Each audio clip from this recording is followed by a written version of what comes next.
Assalamualaikum warahmatullahi wabarakatuh. Kami dari kelompok 7 akan membahas tentang materi akuntansi manajemen mengenai perhitungan biaya absorpsi. Di kelompok kami di sini ada Samsul Arif, Feriskia Prilian, Walmahida, dan juga Margareta. Untuk materi pertama akan dibawakan oleh Samsul Arif. Kepada Samsul Arif saya persilakan. Baik, terima kasih. Nah, yang pertama di sini ada perhitungan biaya absorpsi. Perhitungan biaya absorpsi atau absorption costing membebankan seluruh biaya produksi ke produk.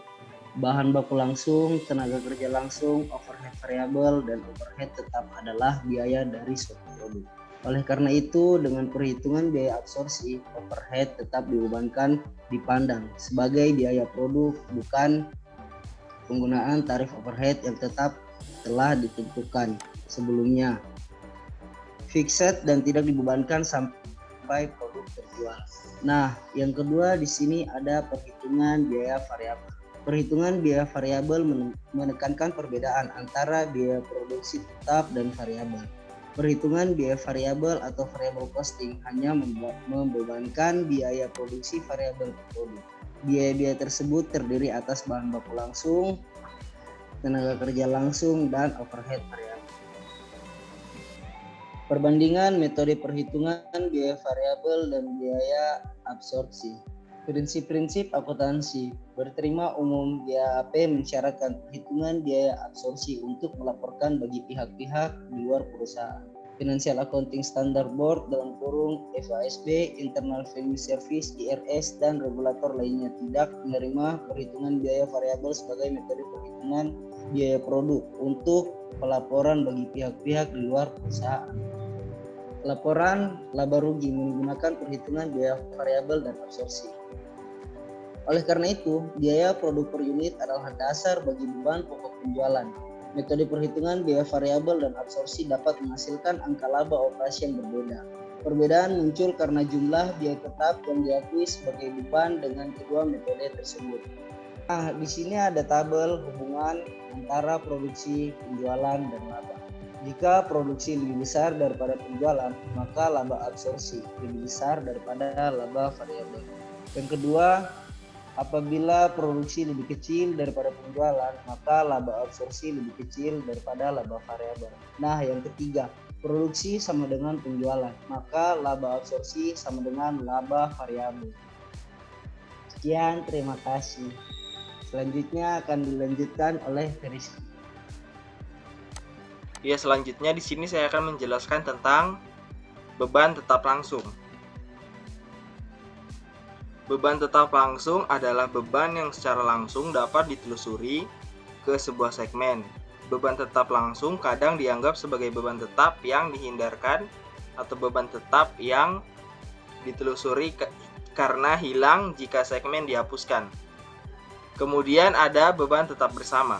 Beban tetap bersama adalah beban yang disebabkan oleh dua atau lebih segmen. Beban tetap bersama akan tetap ada bahkan jika salah satu segmen dihapuskan. Nah, di sini kita ada contoh tentang penyusunan laporan laba rugi pada cornerstone 8.5.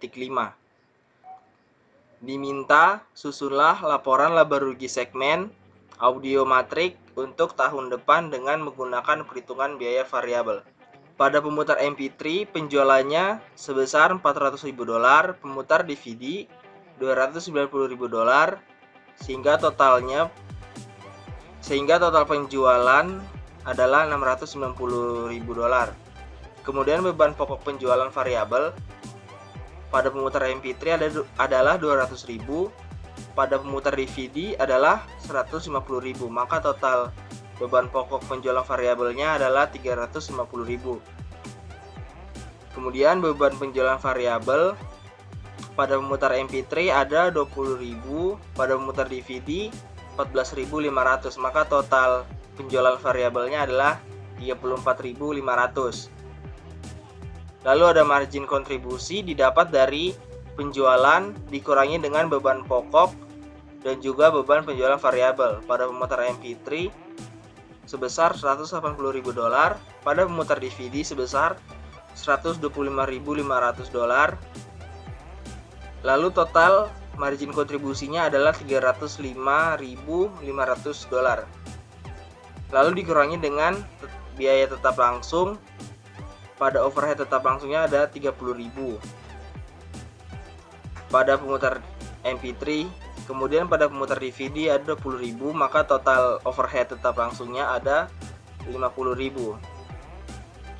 Lalu ada penjualan dan administrasi langsung sebesar $10.000 pada pemutar MP3, lalu ada $15.000 pada pemutar DVD, maka totalnya adalah $25.000 untuk penjualan dan administrasi langsung. Kemudian ada margin segmen. Margin segmen didapat dari margin kontribusi dikurangi overhead, lalu dikurangi penjualan. Dan margin segmen pada pemutar MP3 sebesar $140.000.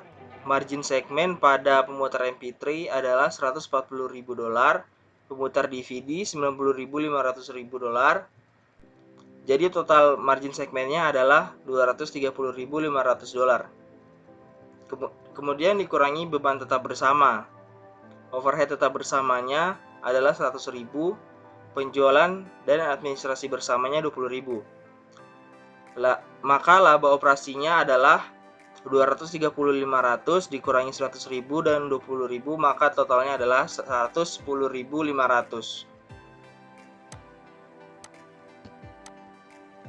Penjelasan selanjutnya akan dijelaskan oleh Walmahida. Baik, di sini pengambilan keputusan untuk manajemen persediaan. Pembahasan sebelumnya tentang perhitungan biaya absorpsi dan variabel memperjelas bahwa persediaan dapat memengaruhi laba operasi. Selain biaya produk dari persediaan, terdapat jenis biaya lain yang terkait dengan persediaan bahan baku, barang dalam proses dan barang jadi. Contohnya yaitu persediaan harus dibeli, diterima, disimpan, dan dipindahkan. Nah, di sini ada biaya terkait persediaan, di mana saat permintaan terhadap sebuah produk atau bahan baku diketahui hampir secara pasti untuk suatu periode waktu tertentu, biasanya 1 tahun, terdapat 2 biaya utama yang dihubungkan dengan persediaan. Jika persediaannya berbentuk bahan baku atau barang yang dibeli dari sumber di luar perusahaan, maka biaya-biaya yang terkait dengan persediaan dikenal sebagai biaya pemesanan atau ordering cost, dan biaya penyimpanan carrying cost, atau jika bahan baku atau barang diproduksi di dalam perusahaan, maka biaya-biaya terkait biaya persediaan disebut dengan biaya setup dan biaya penyimpanan. Nah, di sini biaya pemesanan atau ordering cost adalah biaya-biaya untuk menempatkan dan menerima sebuah pesanan. Contohnya yaitu biaya pemesanan adalah biaya pemrosesan pesanan atau biaya untuk staf administrasi dan dokumen-dokumen. Kemudian untuk biaya penyimpanan atau carrying cost adalah biaya-biaya untuk pemeliharaan dan menyimpan persediaan, keuntungan, biaya peluang dari dana yang terkait di persediaan, atau biaya penanganan dan tempat penyimpanan. Jika permintaan tidak diketahui dengan pasti, maka muncul kategori ketiga dari biaya persediaan, disebut dengan biaya karena kehabisan persediaan atau stock-out cost, di mana biaya karena kehabisan persediaan adalah biaya karena produk tidak tersedia saat diminta oleh seorang pelanggan, atau biaya karena tidak memiliki bahan baku saat diperlukan untuk produksi. Contohnya adalah kehilangan penjualan, baik saat ini maupun di masa yang akan datang. Kemudian biaya mempercepat produksi, yang disebut dengan beban transportasi yang meningkat, lembur, dan sebagainya. Kemudian economic order quantity atau model persediaan tradisional. Di sini total biaya terkait persediaan sama dengan biaya pemesanan ditambah biaya penyimpanan. Kemudian biaya pemesanan sama dengan jumlah pesanan per tahun dikali dengan biaya menempatkan sebuah pesanan. Kemudian jumlah unit persediaan rata-rata sama dengan jumlah yang dipesan kemudian dibagi dengan 2. Kemudian ada biaya penyimpanan sama dengan jumlah unit persediaan rata-rata dikali dengan biaya penyimpanan 1 unit dalam persediaan. Kemudian economic order. Di sini rumusnya kita dapat menggunakan EOQ sama dengan akar 2 dikali CO dikali D dibagi CC. Kemudian di sini ada titik pemesanan kembali atau reorder point. Yang dimana titik pesanan kembali adalah titik dalam waktu saat pemesanan baru harus ditempatkan atau setup dimulai. Titik pemesanan kembali adalah fungsi dari EOQ, lead time, dan tingkatan penggunaan persediaan. Nah, di sini lead time adalah waktu yang dibutuhkan untuk menerima kuantitas pesanan ekonomis setelah pesanan ditempatkan atau setup dimulai.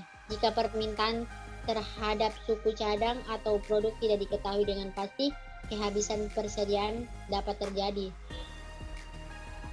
Kemudian akan dilanjutkan oleh teman saya yaitu Margareta Martanapo. Baik, yang berikut pengambilan keputusan untuk manajemen persediaan, yaitu ada economy order quantity dan manajemen persediaan, yaitu model EOQ sangat bermanfaat dalam mengidentifikasi trade-off yang optimal antara biaya pemesanan dan biaya penyimpanan persediaan. EOQ juga bermanfaat dalam membantu menangani ketidakpastian dengan menggunakan persediaan pengaman. Pentingnya sejarah dari model EOQ di berbagai industri di Amerika dapat apresiasi secara lebih baik dengan memahami sifat dari lingkungan manufaktur tradisional. Yang berikut pendekatan just-in-time dalam manajemen persediaan. Lingkungan ekonomi di berbagai perusahaan yang memiliki biaya setup yang tinggi dan berproduksi dalam jumlah batch yang besar telah berubah secara dramatis dalam beberapa dekade terakhir. Pendekatan just-in-time menyatakan bahwa barang seharusnya ditarik melalui sistem oleh permintaan saat ini, bukan didorong melalui jadwal yang tetap berdasarkan pada permintaan yang antisipasi. Membandingkan pendekatan persediaan just-in-time dan tradisional fitur, penting dari JIT adalah mengurangi seluruh persediaan sampai tingkat yang sangat rendah. Namun, gagasan untuk menjaga persediaan yang lebih kecil menantang alasan umum untuk menyimpan persediaan. Keterbatasan pendekatan just-in-time jelas memiliki keterbatasan. JIT sering dianggap sebagai sebuah program yang menyederhanakan, tetapi tidak berarti bahwa JIT bersifat sederhana dan mudah untuk diterapkan. Sekian dan terima kasih. Sekian penjelasan materi dari kami mengenai perhitungan biaya absorpsi. Jika ada kekurangan mohon dimaafkan. Terima kasih. Wassalamualaikum warahmatullahi wabarakatuh.